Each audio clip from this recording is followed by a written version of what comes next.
What's up YouTube? Today we're going to be answering whether you should get a wooden handled axe or you should get a synthetic handled axe. And you might be surprised by my answer. Now, I think a lot of people have heard me say I prefer wood, so I'm going to have only negative things to say about synthetic handled axes, and that's really not the case. This here is what I would consider the top of the line for synthetic handled axes. This is a Fiskars. When you go to a hardware store, when you find the best axe on the shelf in your general hardware store, this is going to be your best option. So I do like them. They're typically considered like a homeowner's axe, but they hold up super well to regular use. And I haven't found that I've been let down very many times by a Fiskars axe. So the first issue I have with the synthetic handle is that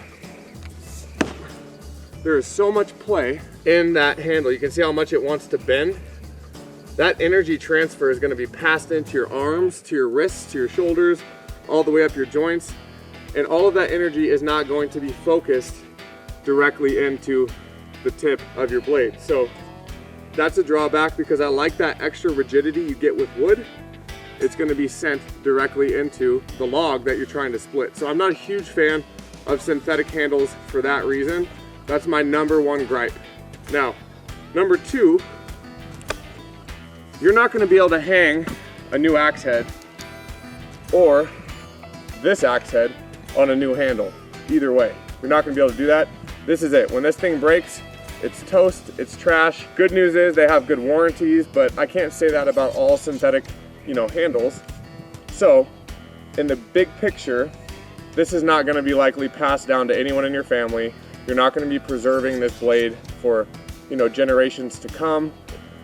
I know that seems weird, but I still have many of my father's axes, and he's passed away now, so it sucks if you've been using one you like to pass it on to your kids and you break it. That's not going to happen with any synthetic handles. So that's another drawback. And then lastly, the thing that I'm really not super psyched about when it comes to synthetic handles is that if you kind of fall out of favor with the style of handle, you don't get to swap it. You don't get to change it to a handle that you like more. You're just stuck with this exact design. So with any other axe head with a wooden handle, you could take that axe head off and put it on a fawn foot, the style or design. You could put it on a straight handle. You could do a lot of different things with it. So unfortunately, you get what you get, and that is what it is. So let's talk about some of the good things. It's very fast. I don't know really how to describe what I mean by that, other than it's a very light handle compared to the weight of the head. This isn't even a heavy axe, but you'll see how much leverage you get and speed you get with that nice light handle, lightweight axe. You really can swing it extremely quickly. So I do like that. I don't find that I'm able to swing quite that fast with the wooden handle because the weight is dispersed throughout. That's definitely a bonus for sure. Another positive is that if I forget it at a job site, if I leave this in the rain and come back tomorrow, it's gonna be fine. It's gonna be fine. The wood's not gonna age. I mean, it's not wood, but you know what I mean. The handle's not gonna age poorly. It's not gonna get beat up too quickly from one bad exposure. A wooden handle you can't say so much about. So that's great. It holds up to the elements better. And then last and most obvious thing that's positive, the price. These are going up in price, but that's because of inflation and other causes. But they're always going to be cheaper than a high quality wooden handled axe, at least from what I've checked. So price is good, good warranty, great warranty. I don't know many companies that do axe warranties, and it's fast and durable. So these are not bad. I'm not trying to down talk them. And they make shorter ones, and for backpacking, can you imagine how much weight you save? I mean, people chop their toothbrushes in half to make their hunting packs lighter. So if you're taking a hatchet with you, this type of handle is going to be your lightest option for sure, and the most durable option. So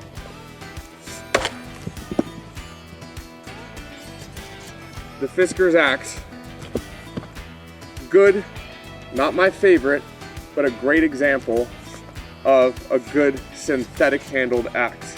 I don't know, the material off the top of my head, composite, maybe it's carbon fiber, I don't know. It doesn't really matter to me because I'm not going to be buying a bunch of these, but it's always good to have one around. I like having it for like a thrasher axe. They're awesome. Let's talk about wooden handles.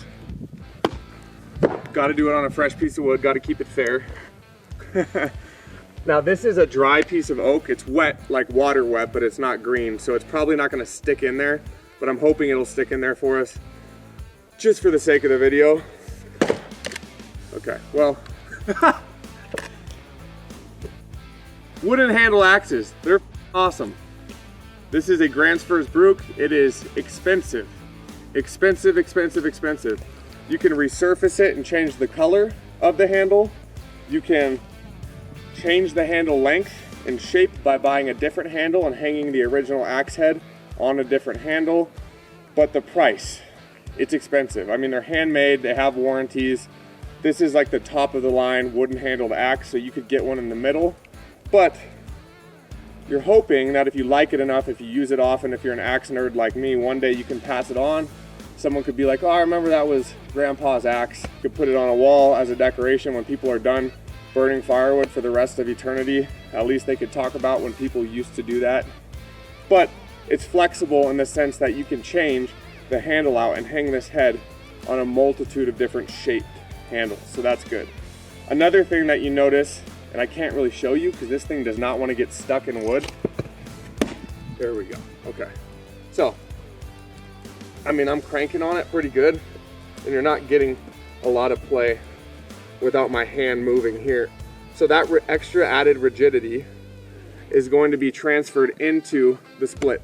And that's what I love so much about them, is that wood, God, this thing is nice. Wood is a great absorber of shock, not just electric shock, but obviously like real shock into your hands. So that's a huge benefit. The upkeep and maintenance you have to deal with, however, of a wooden handle is a pain. Exposure to elements one time, leave it in the sun for too long, it gets rained on. Leave it in the snow, it's cooked. So for the most part, you really gotta baby these handles. You gotta take care of them, you gotta bring them back inside with you, you gotta be a grown-up about it. And like I said, I'm not always great about that with all my tools, but with the expensive ones, I sure as hell try to be.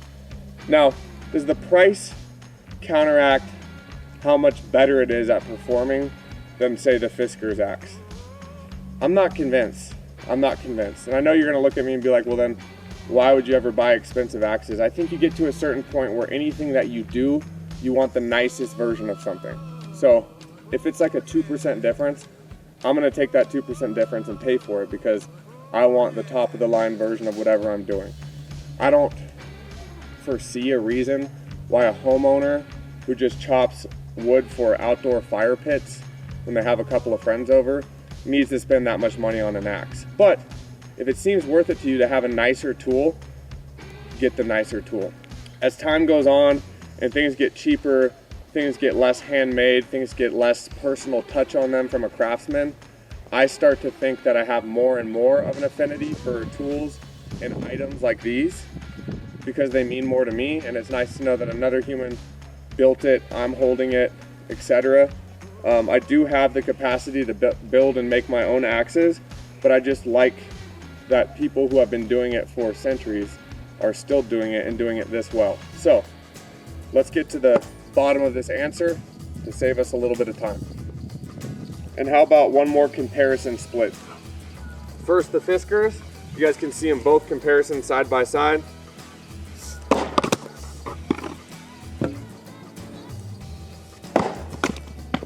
I think you get my point.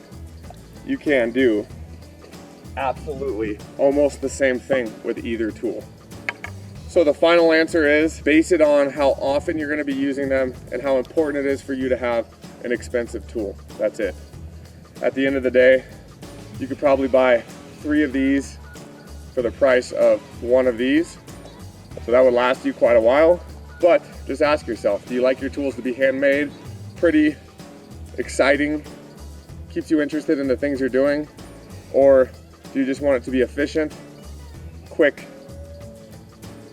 and durable? I hope that was a good enough answer for you guys. That means you get to make up your mind and you don't have to listen to me tell you what you want.